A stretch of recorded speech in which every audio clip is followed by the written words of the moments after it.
Meus irmãos, mais uma vez, boa noite a todos. Deus abençoe a todos vocês. Vamos dar continuidade à série que nós estamos fazendo no culto vespertino sobre a vida de Jesus.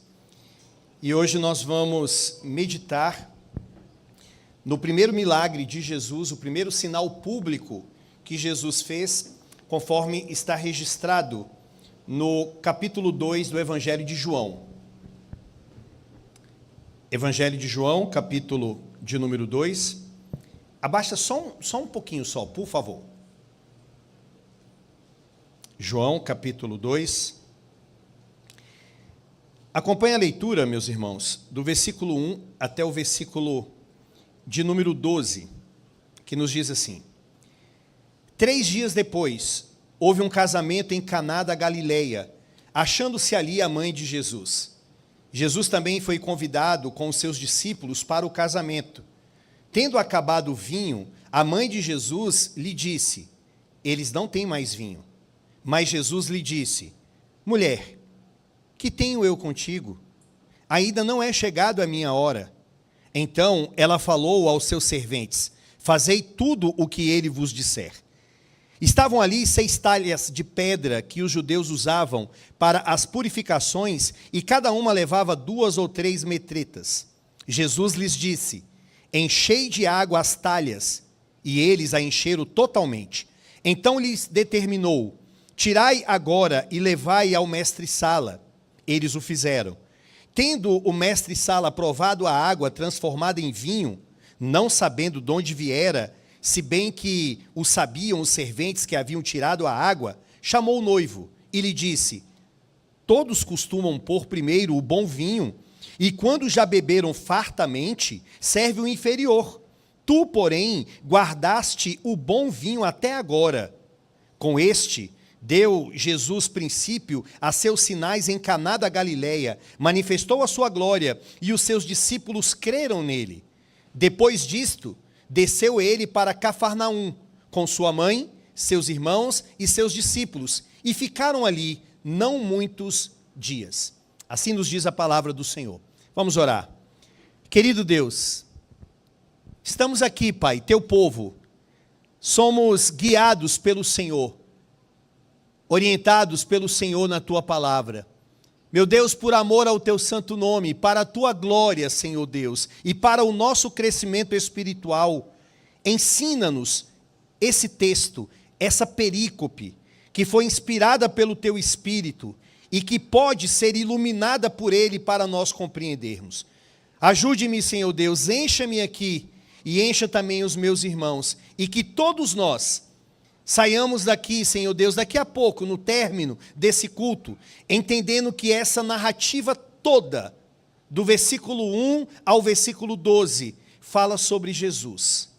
Jesus é o alvo desta passagem bíblica, e nós queremos nos maravilhar mais e mais com ele. Eu peço isso, Deus amado, em nome de Cristo Jesus. Amém. Irmãos, nós estamos diante de um texto maravilhoso, obviamente inspirado, inerrante, infalível e suficiente para todos nós. Um texto que registra o primeiro milagre público de Jesus Cristo. E esse milagre, ele ocorreu em um casamento em uma cidadezinha de Caná. Houve lá um problema, que foi a falta de vinho. E nós vamos ver ao longo dessa exposição que era algo muito sério. Em alguns casos poderia levar até o processo do anfitrião, que era o noivo, por ter feito uma gafe como aquela, faltou vinho. Mas quem estava lá para trazer alegria? Quem estava lá para trazer a purificação? Quem estava lá para mostrar que somente Deus poderia fazer aquilo? Jesus Cristo.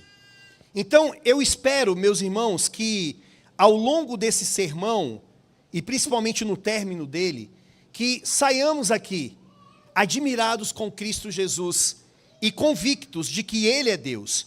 A minha oração é que no final aqui do versículo de número 11, que diz: com este deu Jesus princípio a seus sinais em Caná da Galileia, manifestou a sua glória, e os seus discípulos creram nele.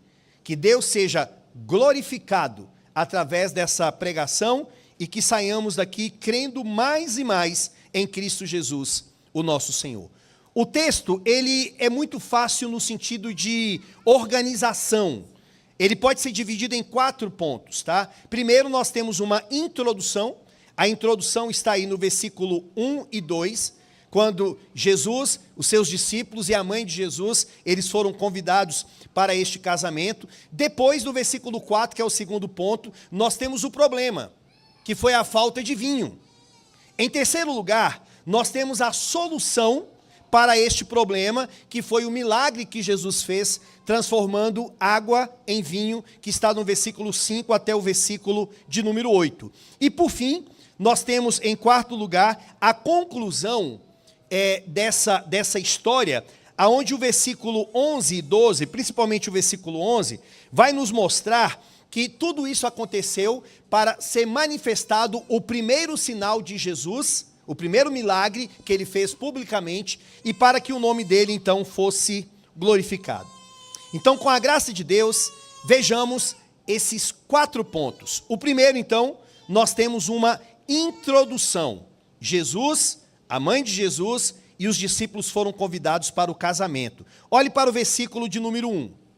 O texto começa assim: 3 dias depois, houve um casamento em Caná da Galileia, achando-se ali a mãe de Jesus. Eu quero que vocês atentem para um fato, não só nessa perícope, mas como em toda a Escritura.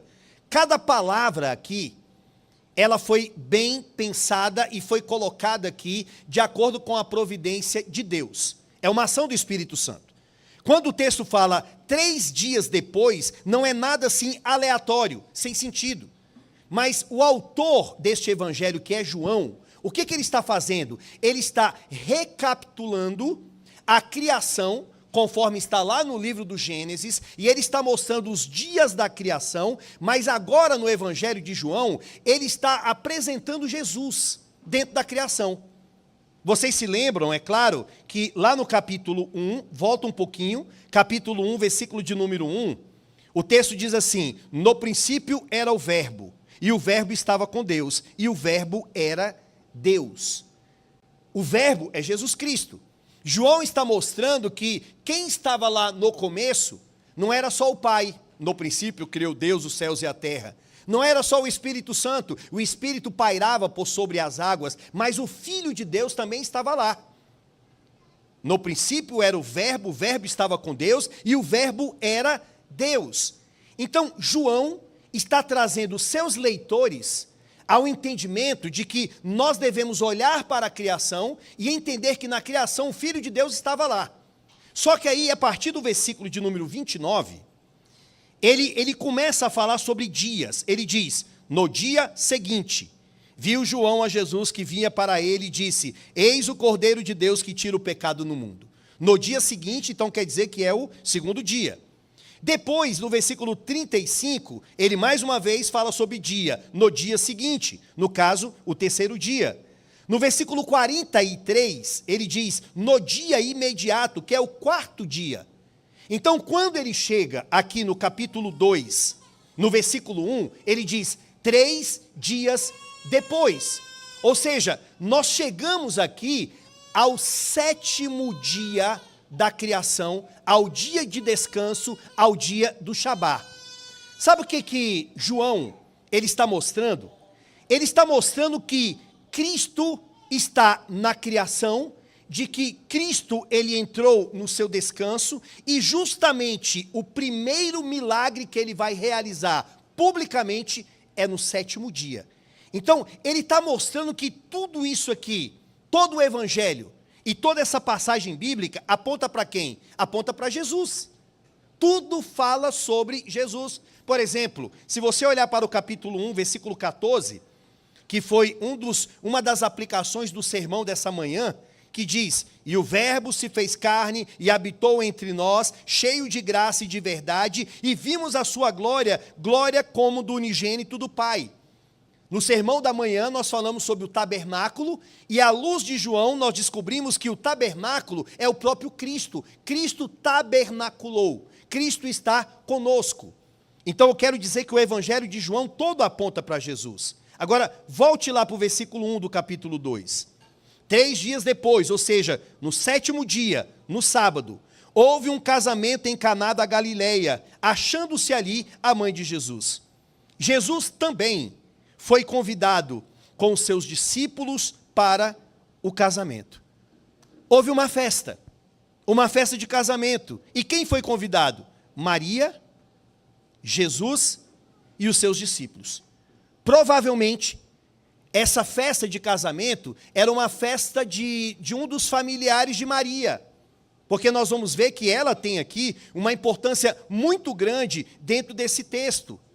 Ainda que não seja o personagem principal, mas ela vai ser citada.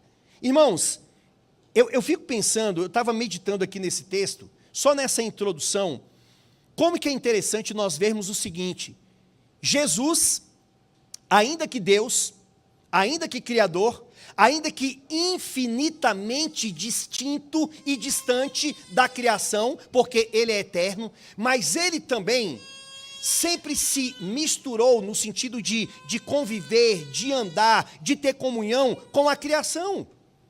Vejam que Jesus ele foi convidado para um casamento, junto com Maria, junto com seus discípulos, ele estava junto com o povo. Às vezes eu fico pensando assim, tem crente que as pessoas não fazem nem questão de convidá-los, porque são muito sisudos, são muito chatos, são muito legalistas, e a gente deveria olhar um pouco para Jesus. Jesus, ele participava desses movimentos sociais normais, uma festa, comunhão, conversa. Então, a introdução é que eles foram convidados. Agora, há um problema, ou houve um problema. Olhe para o versículo 3. Tendo acabado o vinho, a mãe de Jesus lhe disse: eles não têm mais vinho. Aqui foi um grande problema. Por quê? Uma festa de casamento, ela poderia durar até 7 dias. Imagine, Dudu, 7 dias de festa. Parava a cidade toda. Quando estava preparando esse sermão, eu fiquei pensando naquelas cidadezinhas do interior ali do Piauí, onde nós estávamos. Tinha festas religiosas que elas paravam a cidade. Às vezes durante uma semana, às vezes durante um mês, era a festa a semana toda. E a festa do casamento, ela era assim. Só que o vinho era super importante, porque o vinho, ele era o sinônimo de alegria em todos os sentidos. O vinho trazia alegria para o povo. Só que diz a palavra do Senhor, Maria fala para Jesus: acabou o vinho. Acabou o vinho. Irmãos, segundo os estudiosos, o que eles mostram do contexto daquela época, essa era uma situação tão séria de ter acabado o vinho, que o anfitrião, que era o noivo, ele poderia ser processado. Porque o casamento não era o casamento somente entre a mulher e o seu marido, mas era entre duas famílias. Então, se falta o vinho, houve uma displicência. Não houve uma organização, não houve uma boa administração. O que aconteceu para que o vinho tivesse faltado naquele momento? Alguma coisa aconteceu ali. Mas graças a Deus que Jesus estava naquele momento para conter toda aquela vergonha. Agora, a nível de edificação e curiosidade também, vinho aqui, ou naquela época, era vinho de verdade. Algumas pessoas às vezes pensam bem assim: o vinho da Bíblia era um suco de uva. Negativo. Era um vinho de verdade. Tanto que as pessoas poderiam ficar bêbadas. Se você olhar para o versículo de número 10, quando o mestre da cerimônia, né, depois que Jesus ele fez a água se transformar em vinho, olha o que ele diz.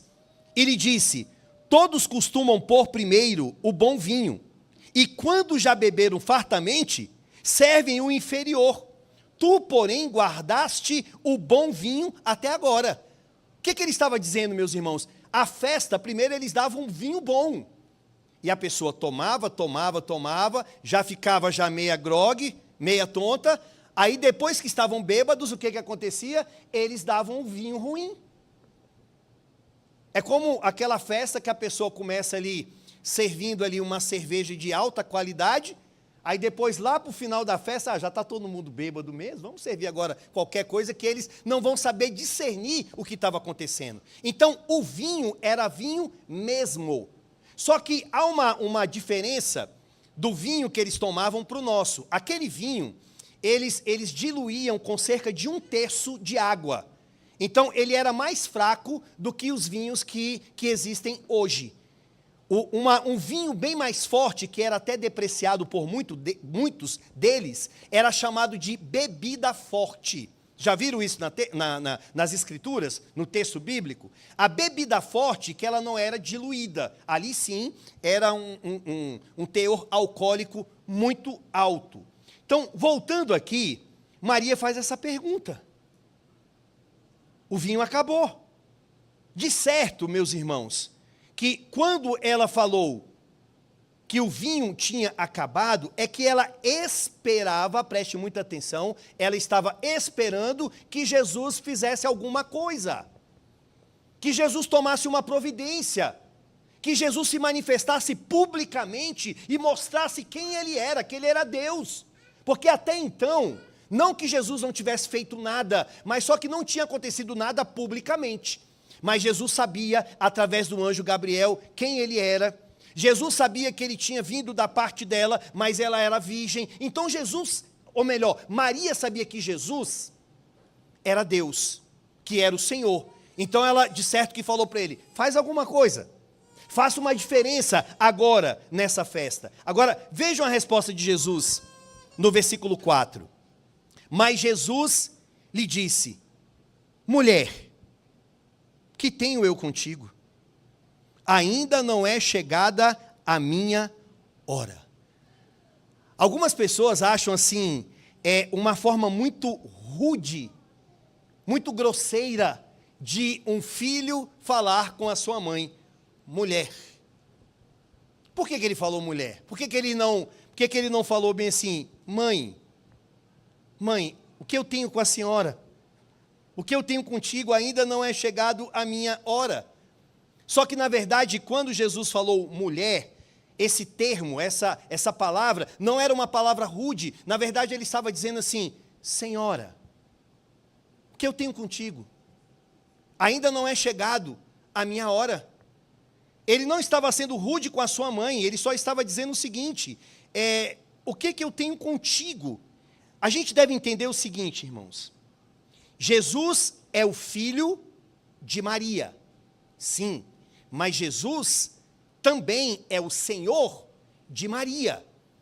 O que Jesus estava mostrando aqui nessa passagem era que o que ele tinha que fazer não deveria ser conduzido por Maria, por mais piedosa e respeitosa que ela fosse, mas o calendário da vida de Jesus deveria ser guiado pelo Pai, pelo seu Pai. Por exemplo, quando nós vimos em alguns dos sermões anteriores, Jesus Cristo com 12 anos, e ele vai até o templo, e ele se perde dos seus pais por 3 dias. Quando Maria e José o encontraram, o que Jesus falou? Vocês não sabiam que me convinha tratar das coisas do meu pai? Jesus estava mostrando que ele foi ficando mais velho e agora ele tem mais consciência da sua vocação, de que ele tem que ser guiado não por Maria, não pelos discípulos, não por qualquer outra pessoa, mas por Deus. Deus que estava guiando Jesus Cristo. E a resposta muito clara que ele faz aí, que ele demonstra para Maria, é que ele diz, mulher, que tenho eu contigo? Ainda não é chegada a minha hora. Ainda não é chegada a minha hora. Essa palavra hora, no Evangelho de João, ela é de cabal importância. Hora quer dizer o seguinte, eu ainda não cheguei até a cruz, que é para onde eu vou. É a missão que o Pai me deu. A hora quer dizer a morte dele na cruz. A hora quer dizer o momento que ele iria expiar a nossa salvação, que ele iria nos salvar mediante o sangue dele vertido naquela cruz. Então, toda a vida de Cristo Jesus, ela teve um objetivo. Jesus estava imbuído de uma missão, de uma obra, que era chegar até este momento. Dê uma olhada, por gentileza, em alguns textos. Olhe para o capítulo 7. Capítulo 7, versículo de número 30. Sobre a palavra ora. Capítulo 7, versículo 30 diz: Então procuravam prendê-lo, mas ninguém lhe pôs a mão, porque ainda não era chegado a sua hora. Depois, no capítulo 8, versículo 20, proferiu ele estas palavras no lugar do gasofilácio, quando ensinava no templo, e ninguém o prendeu, porque não era ainda chegada a sua hora. E lá no capítulo de número 17, capítulo 17, versículo de número 1, na oração sacerdotal de Jesus, ele diz: Tendo Jesus falado estas coisas, levantou os olhos ao céu e disse: Pai, é chegada a hora, glorifica teu filho, para que o filho te glorifique a ti. Então, o que Jesus estava falando para Maria? Maria, eu não vou fazer este milagre público como se já fosse o milagre da cruz. De fato, ele fez alguma coisa, mas ele não fez ainda no sentido do ápice da missão dele, que era chegar até a cruz. E vejam que no versículo 5, Maria entendeu o que Jesus falou. Maria entendeu que Jesus, que de fato é o Senhor da vida dela, porque ela disse: Então ela falou aos serventes: Fazei tudo o que ele vos disser. Fazei tudo o que ele vos disser. Meus irmãos, nós deveríamos seguir, todos nós, toda a humanidade, a recomendação de Maria.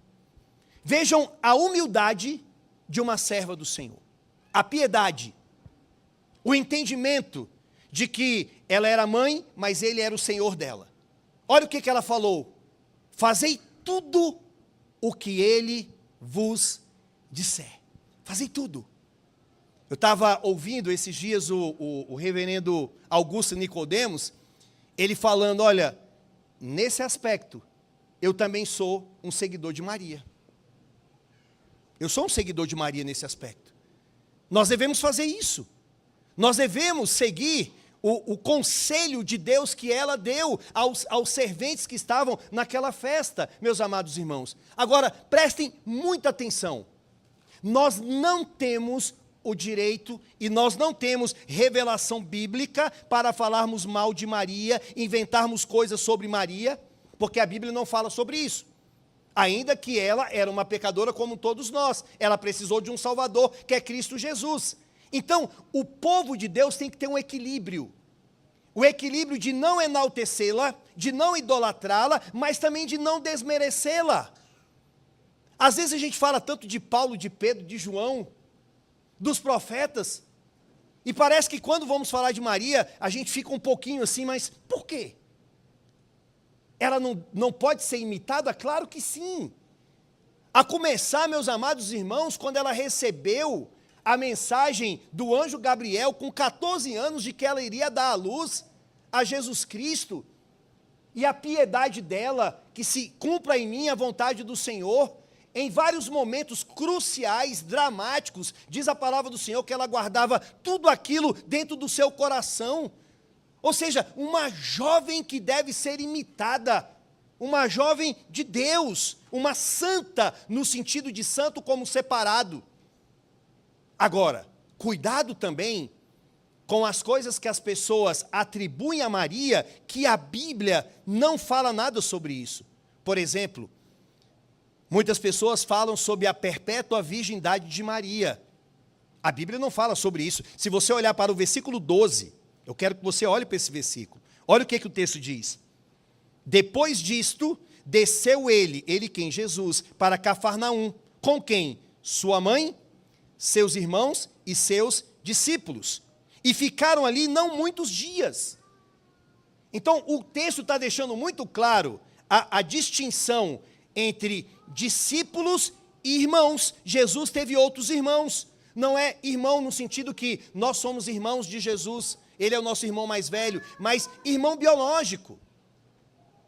Irmão no sentido por parte de Maria, ele teve outros irmãos. José e Maria tiveram uma vida normal, uma vida de casados, e isso não é pecado.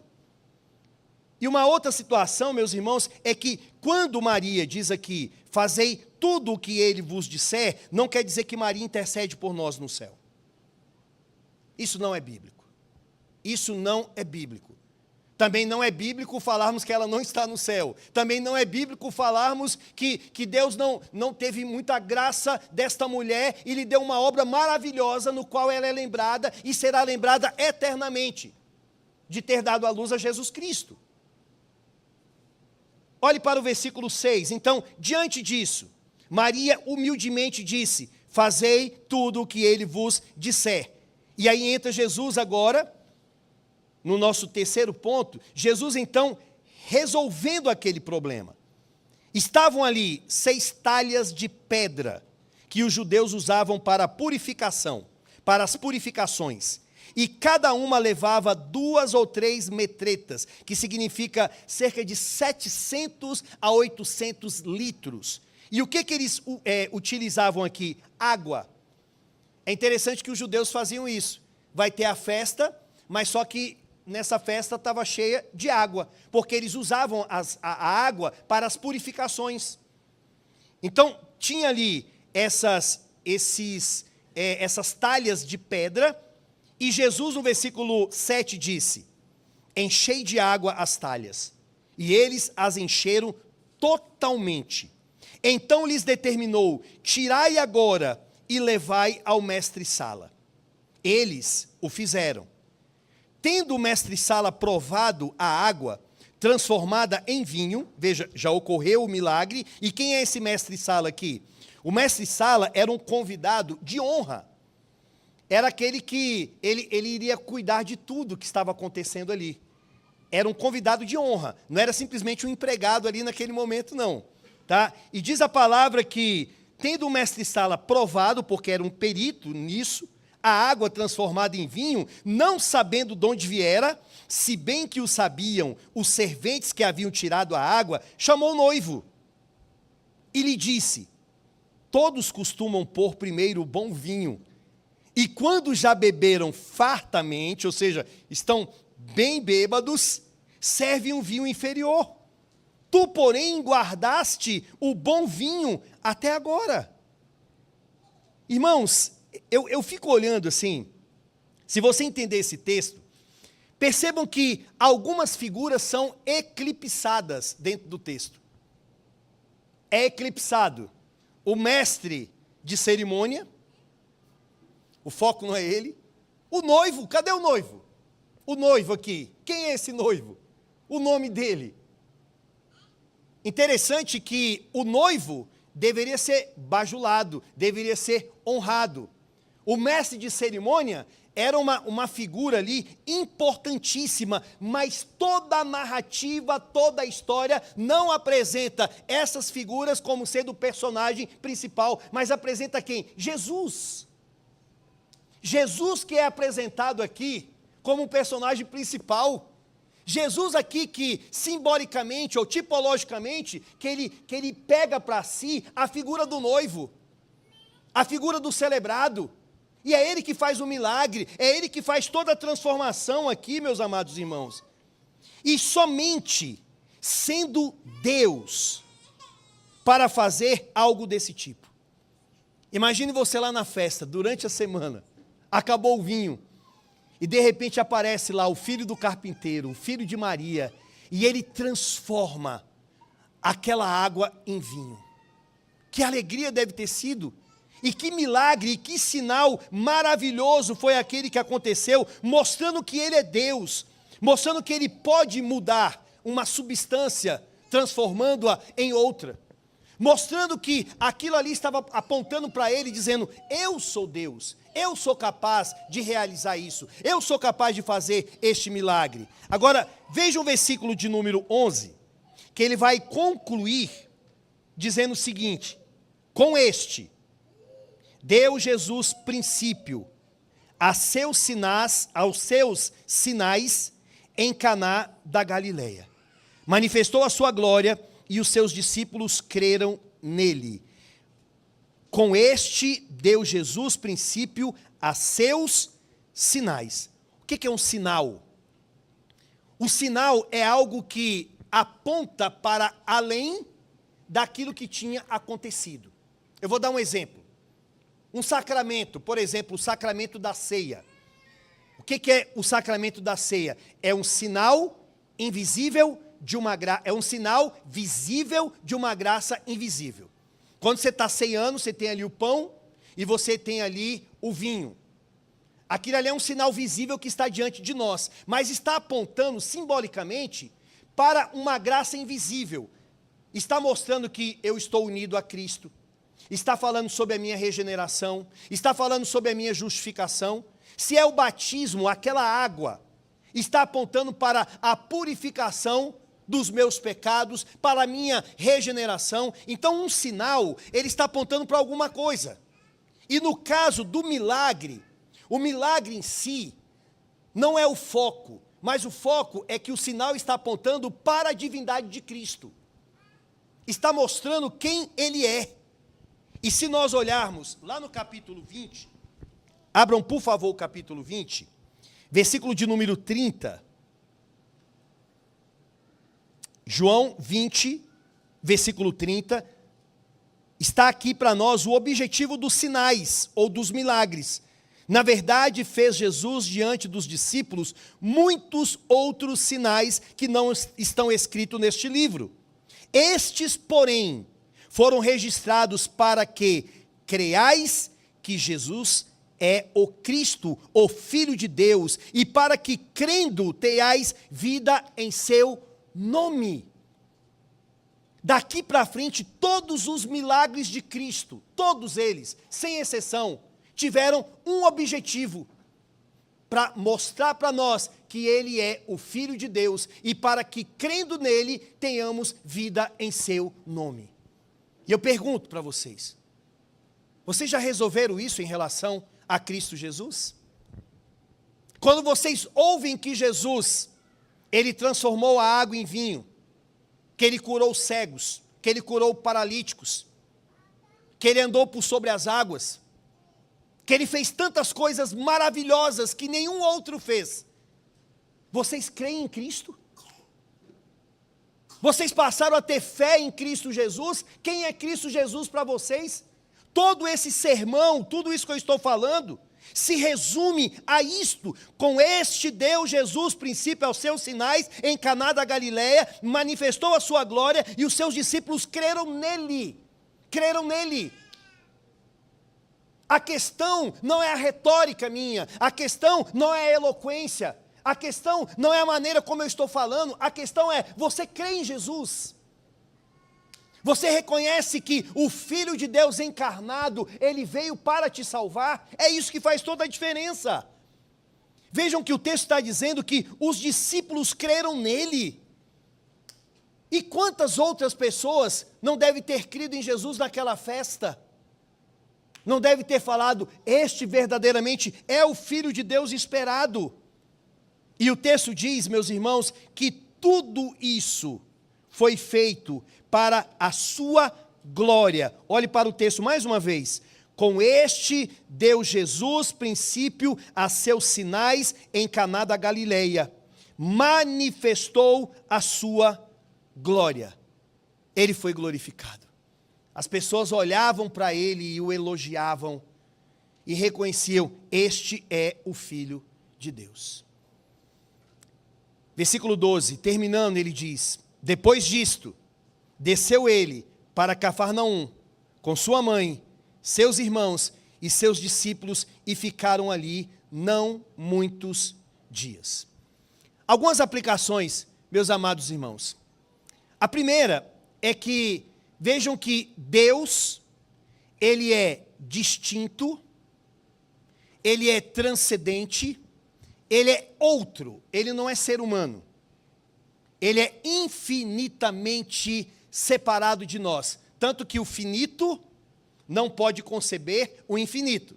Mas esse Deus, que é infinitamente superior a todos nós, ele também é imanente. Ele também está na criação. Ele também está conosco. Ele é o Emanuel. Ele é o Deus conosco. Jesus estava numa festa. Jesus fez toda a diferença nessa festa. Jesus trouxe alegria aos noivos, aos convidados. Trouxe perplexidade ao mestre de cerimônia, ao noivo daquela festa. Então quer dizer que aonde Jesus está, ele faz uma mudança extraordinária. Aonde Jesus entra, ele traz alegria, ele traz esperança, ele traz consolo. Jesus muda, Jesus transforma, Jesus dá sentido à vida, meus amados irmãos. Aqui não está tendo uma festa de casamento, aqui está tendo um culto ao Senhor, e eu tenho certeza, nisso que eu vou lhe falar, Jesus Cristo que está aqui, ele pode mudar e transformar a sua vida. Ou será que não? Ou será que o motivo de vocês virem aqui dominicalmente é por causa de um homem chamado Quaresma? Ou por causa de um homem chamado Miguel? Ou porque tem um grupo que canta? É claro que não, vocês estão aqui por causa de Jesus, porque Ele, e tão somente Ele, é que traz sentido à nossa vida, à nossa história. Mais à frente, lá em João capítulo 6, quando muitos abandonaram Jesus, o próprio Jesus vai falar, e vocês não vão fazer isso também não? E o que eles disseram? Senhor, só Tu tens a palavra da vida eterna. Como que nós vamos fugir de Cristo Jesus? Jesus faz a diferença. Jesus transforma. Jesus muda todas as coisas. Jesus, ele traz o equilíbrio. Sabe um texto, meus amados irmãos, que nós poderíamos colocar aqui, casado, pensando no casamento, um texto casado com esse texto, 2 aos Coríntios, capítulo 5, versículo 17. Quando fala que as coisas velhas se passaram, e eis que tudo se fez novo. Vamos ler juntos esse texto? E assim, se alguém está em Cristo, é nova criatura. As coisas antigas já passaram, e eis que se fizeram novas. É isso que João quer mostrar aqui. Jesus tabernaculou. Jesus está presente conosco. E agora ele entra numa festa e faz tudo diferente. Todas as coisas mudam. Por quê? Por causa da presença dele. Olhe para o versículo de número 51 do capítulo 1 de João. João, capítulo 1, versículo 51. E acrescentou, em verdade vos digo, que vereis os céus abertos, e os anjos de Deus subindo e descendo sobre o Filho do Homem. Os céus estão abertos, e a presença do Senhor, Ele que tabernaculou, agora é real, e Ele traz paz, e Ele traz alegria para todos nós. Meus irmãos, eu quero terminar lhe perguntando mais uma vez, o objetivo desse texto é falar sobre fé em Jesus, e isso traz glória a Jesus. Todos que estão aqui, creem em Jesus? Já entregaram as suas vidas a Jesus Cristo? Nós não temos a prática de convidar as pessoas à frente e falar para aceitar Jesus. Mas cada sermão, cada pregação é um convite, é uma exortação, é um aviso de que se você aceitar Cristo, reconhecê-lo como teu Senhor, você é conduzido aos céus, você é regenerado, e você vai passar a ter uma vida diferente. Mas se você recusar, saiba que o tempo vai passando. O tempo vai passando. E eu não sei se você terá essa oportunidade amanhã. A gente estava conversando sobre uns departamentos que nós cuidamos lá na IPN, por exemplo, a maturidade. Eu fiz o sepultamento de uma senhora, semana passada, de 101 anos. Estavam lá as suas irmãs, 96, 97, tudo mais ou menos dessa idade. Longevidade de vida. Mas nem todos vão assim, meus irmãos. Tem uns que vão bem cedinho. Eu estou fazendo hoje 49, não sei se vou chegar a 50. É Deus que sabe. Mas o que eu sei é em quem eu tenho crido. O que eu sei é que eu sou um pecador miserável e que preciso de Jesus. E eu vou para o céu seguro em Jesus. Segurando na mão de Cristo Jesus. E Cristo Jesus também está se revelando a todos que estão aqui. Meus irmãos, reconheçam Jesus como Salvador. Reconheçam que esses milagres apontam para Jesus como Senhor. Nada mais vale a pena a não ser Cristo. Ele é o caminho, Ele é a verdade e Ele é a vida. E ninguém vem ao Pai a não ser por Ele. Amém, meus irmãos? Vamos orar. Feche seus olhos. Querido Deus, que milagre maravilhoso, que alegria que o Senhor trouxe a essa festa. Meu Deus, que alegria também o Senhor traz a nós. Pai, nós não somos obrigados a acreditarmos em todos os milagres que acontecem hoje. Não desdenhamos também que o Senhor pode fazê-los, mas nós acreditamos nos que estão registrados aqui na Tua Palavra. E acreditamos que eles apontam para Jesus e para a majestade dEle. Meu Deus, mas eu creio que o maior de todos os milagres é um coração contrito ao Senhor. É a salvação de um pecador que entrega a sua vida a Jesus Cristo. Por isso, Senhor Deus, salve, regenere, tire, Senhor Deus, o coração de pedra, endurecido, incrédulo, e transforme esse coração num coração crível, num coração rendido ao Senhor, num coração, Senhor Deus, que lhe busque em espírito e em verdade. Eu oro pelos que estão aqui, mas eu oro também pelos nossos familiares. Eu oro, Senhor Deus, por todos aqueles que ainda não lhe conhecem, Senhor Deus, daqueles que desdenham do Senhor, ou daqueles que não têm o mínimo apreço por falar das coisas do Senhor. Eu oro para que eles se convertam. Eu oro para que as nossas famílias, Senhor Deus, tenham o Senhor Jesus Cristo como epicentro, como Salvador, como Senhor. Em nome de Jesus Cristo, Deus amado, faça um grande milagre aqui em Brasília, faça um grande milagre aqui no Noroeste, Senhor Deus. Salve pessoas, Pai amado, para a Tua glória. Salve também aqueles que nós encontramos, Senhor Deus, quando estamos vindo para cá, Senhor Deus, aqueles que estão em situação de rua, que estão perdidos, que às vezes, Senhor Deus, estão aí com vários tipos de problemas psicológicos, afetivos. Nós rogamos a salvação sobre eles, para a glória do Teu santo nome, Senhor Deus. Por favor, Senhor, por amor ao Teu santo nome, realize um grande avivamento em Brasília, um grande avivamento aqui nesta igreja, um grande avivamento no Noroeste, porque as portas do inferno não vão poder prevalecer contra a Tua igreja, contra os Teus ditames, contra os Teus decretos. É isso que eu lhe peço, meu Deus amado, o milagre da salvação, em nome de Jesus Cristo. Amém.